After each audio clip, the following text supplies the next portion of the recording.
भगवान परशुराम का भारत के इतिहास में एक बहुत बड़ा महत्व है। तो हम विस्तार से जानना चाहेंगे कि उनके क्या महत्व हैं और हिंदू धर्म के लिए उन्होंने कितना कुछ किया है। सभी विप्रजनों को परशुराम जयंती की अनेक अनेक बधाइयाँ, और सिर्फ विप्रजनों को नहीं, समस्त भारतीयों को, समस्त विश्व के नागरिकों को परशुराम जयंती की अनेक अनेक शुभकामनाएँ। भगवान परशुराम हमारे समाज के लिए बहुत ही अनिवार्य हैं। दुर्भाग्य ये है कि उन्हें एक वर्ण से, एक वर्ग से, एक जाति से जोड़ करके देखा जाता है कि परशुराम सिर्फ विप्र के देवता हैं। ये सब भ्रांतियां हैं, मन की भ्रांतियां हैं।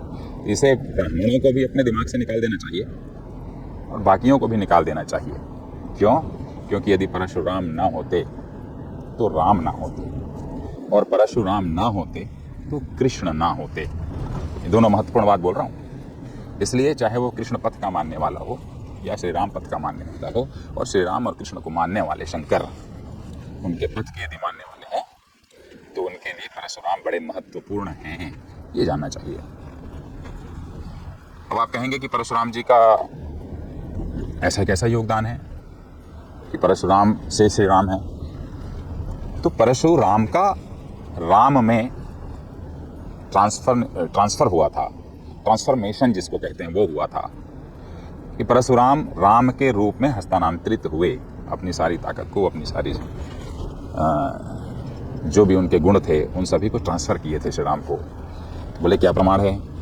तो आपको ये ज्ञात होना चाहिए, सभी को ज्ञात होना चाहिए कि भगवान परशुराम जी जब सीता स्वयंवर में धनुष यज्ञ में पहुंचते हैं, तो वहाँ पर अंत में उनके कंधे से जो धनुष जो अटकी रहती है, लटकी रहती है, कहते हैं कि इस धनुष को जरा सा लेकर के बताओ। तो वो धनुष अपने आप परशुराम जी के कंधे से श्री राम के कंधे में चला गया। तो धनुष कौन सा धनुष था? वही धनुष था जिसका नाम था सारंग।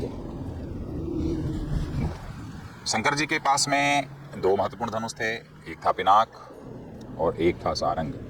पिनाक वह धनुष था जिसे त्रिपुरासुर का वध हुआ था जिस धनुष से, और बाद में वही राजा जनक के जो पूर्वज हैं उनको प्राप्त हुआ था, और वही धनुष जनक जी के पास आया और उसे पिनाक को उठाना था भगवान राम को सीता स्वयंवर में धनुष यज्ञ में, वो पिनाक था।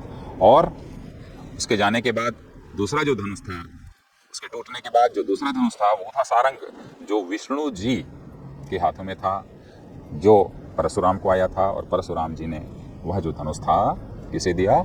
राम जी को दिया, जिससे रावण का अंत हुआ, वो था सारंग। और मजे की बात यदि नहीं पता हो तो कि वो जो सारंग है, वो सारंग आगे आकर के कृष्ण जी के हाथों तक आया था, और जिसे आखिरी में कृष्ण जी ने समुद्र में विसर्जित किया, वो सारंग था जिससे रावणत्व का अंत हुआ। कि श्री राम की इस यात्रा में परशुराम जी के द्वारा प्रदत्त सारंग धनुष का बहुत बड़ा योगदान रहा, जिसने राम को तीर धनुष वाला महानायक बनाया इस धरती के अंदर।